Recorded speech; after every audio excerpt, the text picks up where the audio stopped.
Yoo akkam jirtu hordoftoonni YouTube yambaa har'ammoo gaaffiiwwan history garaagaraa isin qoradheera worksheetiiwwan garaagaraa waliin hojjenna. Kanaaf isin gama keessaniin YouTube keenya subscribe gochuudhaan miseensa ta'a. Kanaaf gaaffiiwwan hundinuu bifa filannotiin kan dhiyaatanidha. Question number 1. Why the second phase of slave trade known as triangular slave trade? Daldalli garbaa yookiin immoo slave trade kan jennu kuni bakka sadiitti qoodama. Three important phases. First phase, second phase, and the third phase. So, why the second phase of slave trade was known as triangular slave trade? A, because it connected three continents of Africa, America, and Europe. B, because it was dominated by African rulers. C, because it was monopolized by private companies. D, because it had positive outcome for the people of Africa. So why it is known as triangular slave trade? Because it connected three continents. The first, Africa. From Africa to America, slaves were exported from Africa to America. From America to Europe, especially raw materials like cotton, sugarcane, and others transported from Africa to America. Finally, from Europe to Africa, in the products like alcoholic drinks, cotton clothes, especially firearms, and others transported to Africa.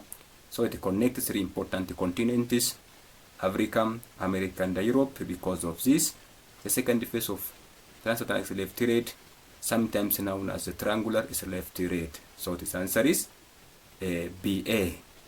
Question number 2. The battlefield which fought between the Muslim Sultanate of Adal and the Christian Hand Kingdom in 1543 was A, the Battle of Adawa, B, the Battle of Shimburakure, C, the Battle of Mbabo, D, the Battle of Wainadega. So, two important battles fought between the Christian Kingdom and the Muslim Sultanate of Adal in the 15th and 16th century. The first is the Battle of Shimburakure in 1529.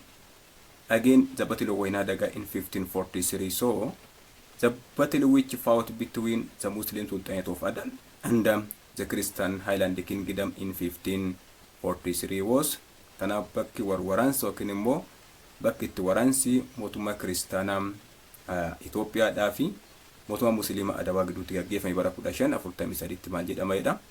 Kanaaf deebiinsaa Battle of Wainadaga.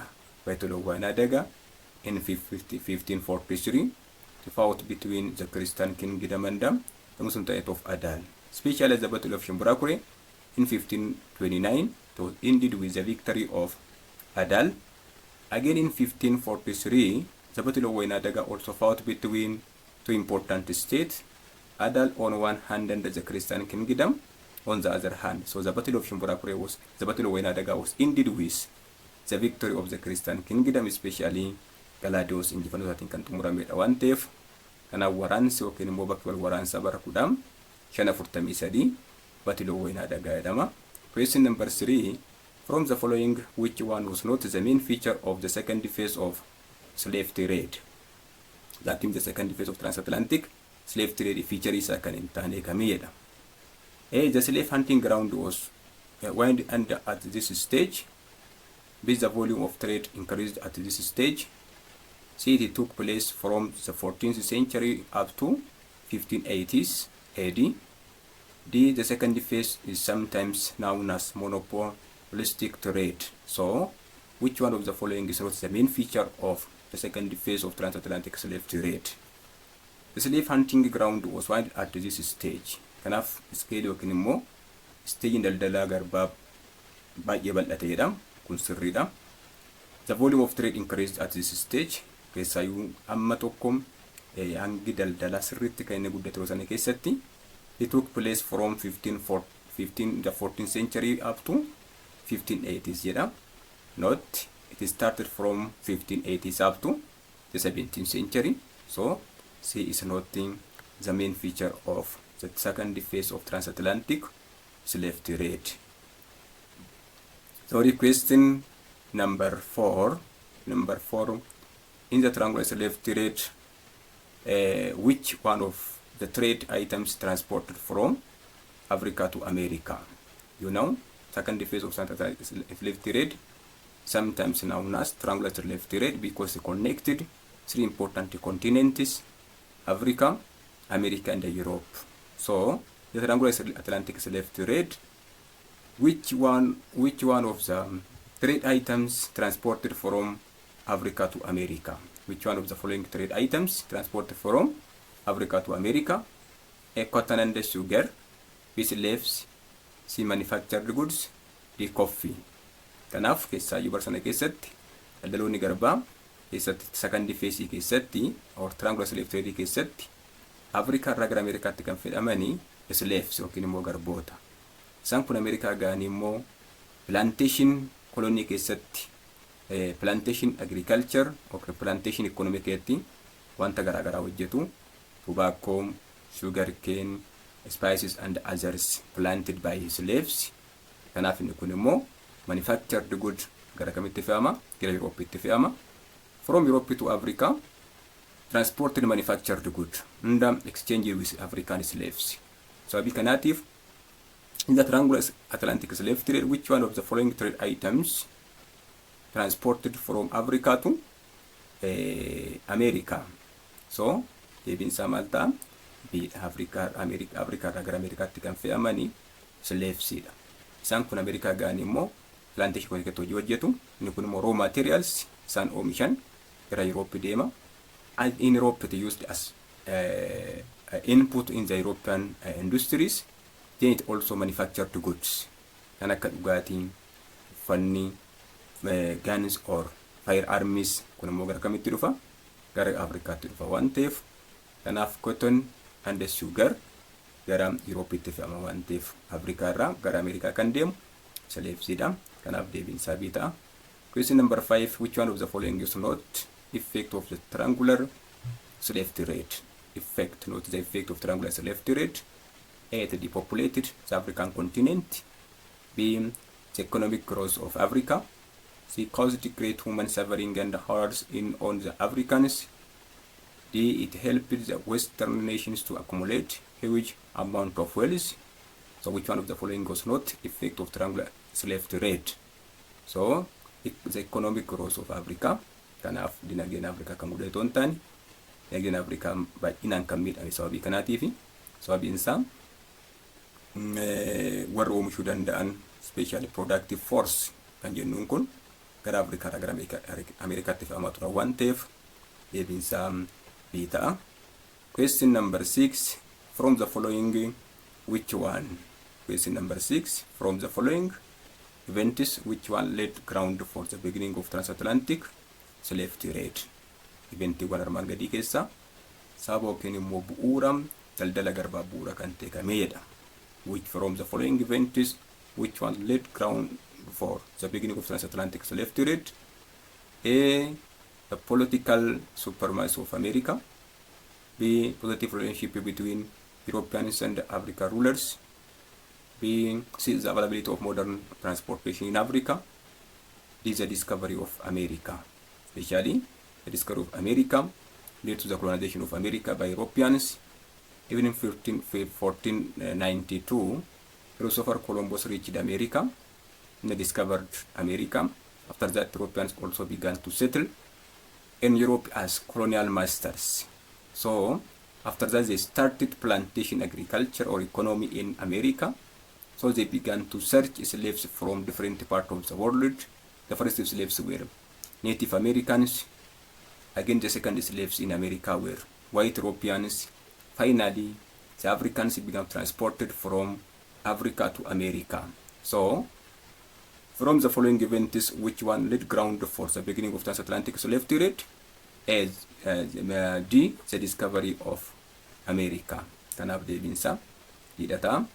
Question number 7, the first phase of slave trade, known as A, free slave trade, B, triangular slave trade, C, chaotic slave trade, D, monopolistic slave trade. So the first phase means sometimes known as right x left read. Kanaaf deebiin keenya C ta'a. Question number 8. Question number 8. In 1529, Imam Muhammad ibn Ibrahim defeated Lemne Dingle at the Battle of A. Wainadaga, B. Ofalam, C. Agame, D. Shimburakure. In 1529, Imam Muhammad Ibrahim defeated Lemne Dingle at the Battle of Shimburakure. Keessayyuu mootummaa kiristaanaa Itoophiyaadhaa fi mootummaa musliimaa Adaal gidduutti waraana gurguddoo lama gaggeeffamee inneerra. In 1529, the Battle of Shimburakure.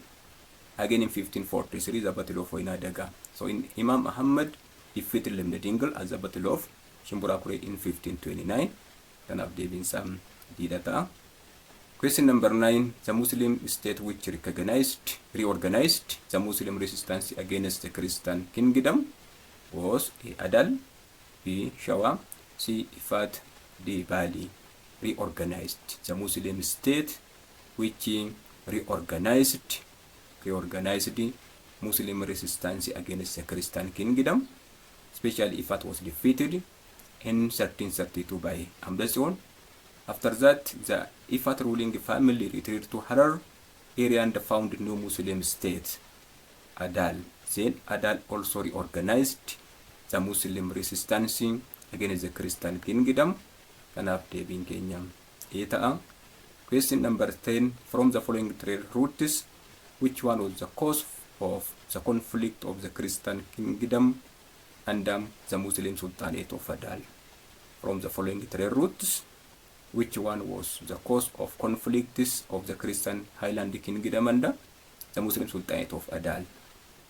A. Barbara, B. Mazawam, C. Zaila, D. Tajura. Isayyuu two important causes for the conflict between the Christian kingdom and the Muslim Sultanate. The root cause of the interest of monopolizing the lateral route. Second cause for the outbreak of conflict between the Christian kingdom and the Muslim Sultanate was territorial expansion.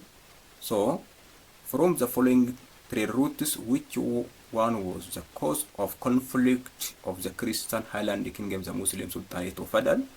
Kanaaf Zaila was the root cause of conflict between the Christian kingdom and the Muslim Sultanate. Kanaaf deebiin kana sidata. Question number 11. All of the following are true about the conflict between the Christian Highland kingdom and the Muslim Sultanate of Adal during the 15th and 16th centuries, except one. A. The latter root was the root cause of their conflicts. B. The Christian Highland kingdom was supported by Portuguese while Adal supported by the Ottoman Turkish. C. The Battle of Wainadaga was concluded with the victory of the Christian Highland kingdom. D. The Battle of Shimburakure was concluded with the victory of the Christian Highland kingdom.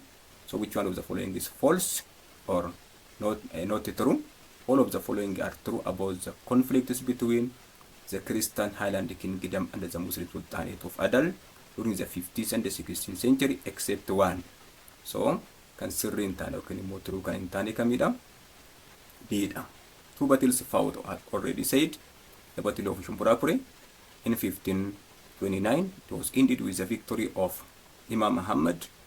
Again, the Battle of Wainadaga in 1546, it was ended with the victory of the Christian Highland kingdom. And the Battle of Shimburakure was concluded with the victory of the Christian Highland kingdom. Not by the Christian Highland kingdom, the victory of Muhammad, especially Lemne Dingle, was defeated by Imam Muhammad forces at the Battle of Shimburakure in 1529. Question number 12. The ex-wife of Lemne Dingle was Isayyuu waraana mootummaa kiristaanaa Itoophiyaadhaa fi mootummaa musliimaa Adaal gidduutti gaggeeffamtu battoota beekamoo lama ture achi keessatti. Tokko haadha manaa Lemne Dingle, lammaffaan immoo haadha manaa Imam Muhammad ibn Ibrahim al-Ghaziiti. Kanaaf gaaffiin kun the ex-wife of Lemne Dingle was in the battle between the Christian kingdom and the Muslim Sultanate. A. Baate Dilwambara, B. Queen Eleni, C. Sabla Wangel, D. Negis Saba. Kanaaf dubartiin haadha manaa Lemne Dingle duraanii kan taate yookiin warra Lemne Dingle kan taate kamidha. Kanaaf Baate Dilwambaraan haadha manaa Imam Muhammad ibn Ibrahim al-Ghaziiti. Waraana sana keessatti kan hirmaachaa turte. Yeessoo Battle of Shimburakure Battle of Wainadaga keessatti dubartoonni hirmaatan isaan kana lamaan.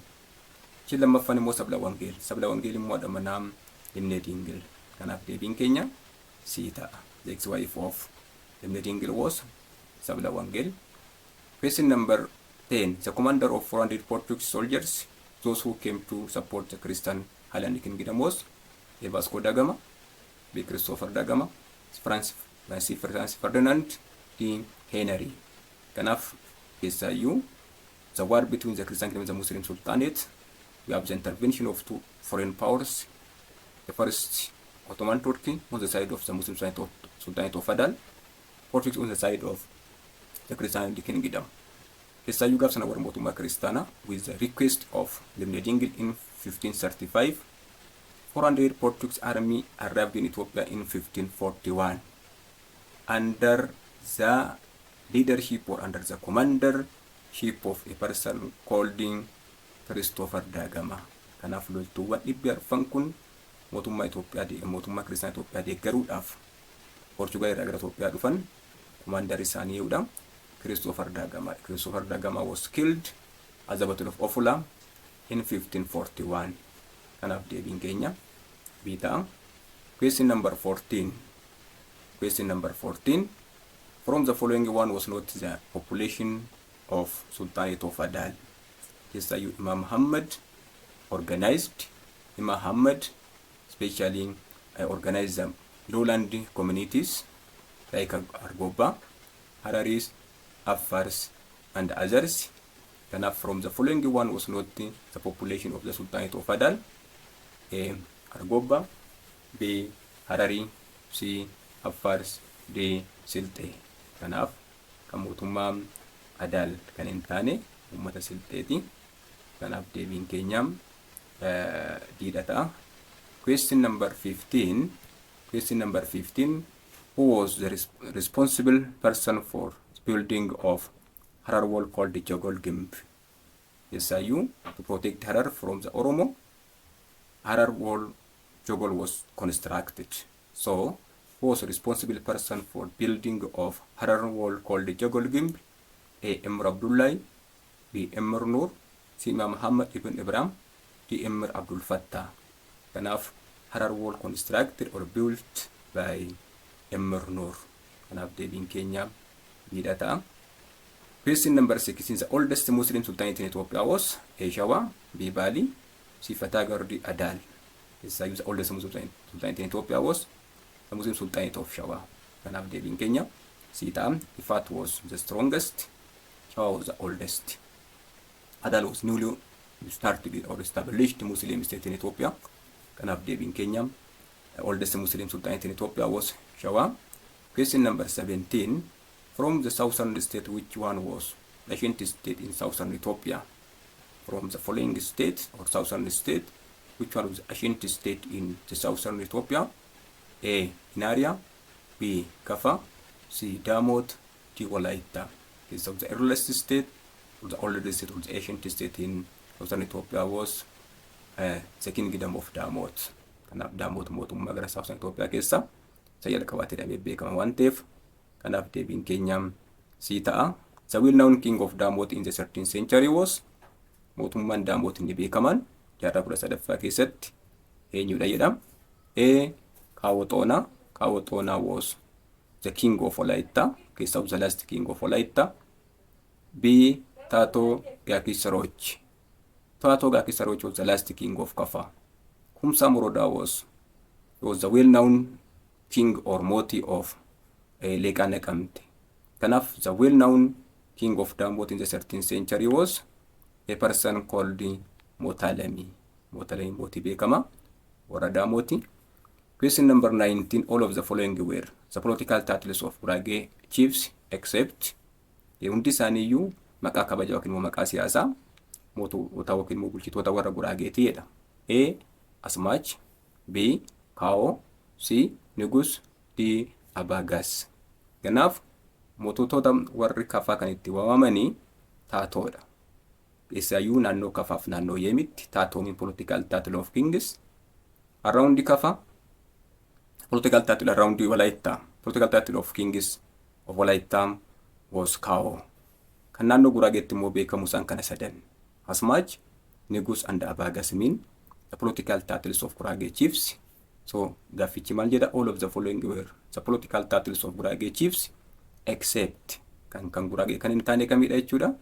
Kaoodha. Kao the political title especially it was known in Kafa. In Walaitaatti beekama waan ta'eef. Isa kana the founder of Muslim Sultanate of Ifat was namni mootummaa Muslimaa Ifat hundeesse eenyuun Ifat was the oldest, the strongest Muslim Sultanate in Ethiopia. He was the oldest Muslim Sultanate in Ethiopia. So who was the founder of the Sultanate of Ifat? Imam Muhammad. Imam Muhammad was the strongest, energetic, powerful leader of Adal. Ahmad Badri also the leader of Adal. Umar Walazima Ibn Khaldun. Kanaaf mootummaa Ifat kan hundeesse nama Umar Walazima jedhamudha. Kanaaf iyyuu Ifat was sometimes called Walazima dynasty. Why it was known as Walazima dynasty? Because it was founded by a person called Umar Walazima. Kanaaf deebiin keenya sita. Question number 21. From the following, which one was not the main feature of Solomonic dynasty? We know Solomonic dynasty started or established or flourished in 1270 by Yukuno Mulak. So Solomonic dynasty known by different main features. So which one of the following was not the main feature of the Solomonic dynasty? Mala mootummaa Salomoonaa kan hin taane kamii Itoophiyaa keessatti jedha. A, it was the most democratic government. B, it used a guilty system. C, it used feudal form of administration. D, it used temporary political centers. Kanaaf amala mootummaa kiristaanaa Itoophiyaa keessatti dynasty kan hin taane kamidha? Sorry, that mean A, it was not the most democratic government in Ethiopia. Kanaaf used the guilty system in fayyadamu, feudal form of administration in fayyadamu, temporary campus no political center until the establishment of Gondor in 1636. Kanaaf deebiin keenya ta'a. Question number 22. In the feudal administration, the hereditary ownership of land is called A, Gult right, B, Rist right, C, Bala Gult, D, Tributes. Kanaaf sirna feudal administration keessatti mirgi lafa dhalootaan dhaalaan argachuu kun immoo abbaa ilmatti dabarsuu kun maal jedhamaadha. Kanaaf Gult rightidha. Gult right when you say the right to collect tribute from peasants. Bala Gult mean Gult owner, a person who the power to collect tribute given from the states. Namni kun namni aangoon akka gibira funaanuuf mootummaa biraa kennameef inni kun Bala Gult jedhama. Kanaaf hereditary ownership of land is in Ethiopian history a rest right. A rest right jedha waan ta'eef deebiin keenya biidha ta'a. Question number 23. All of the following were temporary campus of the Solomonic dynasty except keessa Solomonic dynasty amalli isaanii guddaa maal jenneerra? There was no fixed political center until the establishment of Gondor in 1636 by Fasilides. So all of the following were temporary campus of Solomonic dynasty except A, Haik, B, Adafa, C, Yerar, D, Menzi. No, Adafa was not the political center of Solomonic dynasty. Kunesa yu kawara kamiti, kawara Zagwe dynasty to one dev. Second argana. Question number 24. From the southern state of Ethiopia region, which one of the following was an independent state for a long period of time? Mootummoota gara kibba Itoophiyaatti argaman keessa waggaa dheeraadhaaf walabummaa isaa eeggatee kan ture kamidha? A, Daamot, B, Walaayittaa, C, Guraagee, Chiefdom, D, Kafa. Kanaaf deebiin keenya maal ta'a? Kafaadha. Kafa was never mentioned in the document of the Christian kingdom. Kafa incorporated in 1897 by Emperor Menelik until 1897. Kafa was independent. It's free from the influence of the Christian kingdom. Kanaaf Kafa was known as the independent state in southern part of Ethiopia. The last question for this video, question number 25. Walaayittaa paid tribute for one of the following Christian kings. Mootummaan Walaayittaa yookiin Walaayittaan mootota Armaan gadii keessa eenyuuf gibira kan falaa turanidha? A, King Daawit, B, King Zara Yaaqoob, C, King Ishaaq, D, Amdatsiyoon. Kanaaf deebiin keenya maal ta'a? King Ishaaqiidhaaf kan falaa turani. Kanaaf deebiin isaa sii ta'a. Viidiyoon irraaf isin qoodee kana fakkaata. Gaaffiiwwan 25 kana fakkaatu. Yeroo itti immoo gaaffii biraa isiniif qabadhee dhiyaadha. Isin gama keessaniin YouTube keenya subscribe, share, comment gochuun dagatina. Thank you.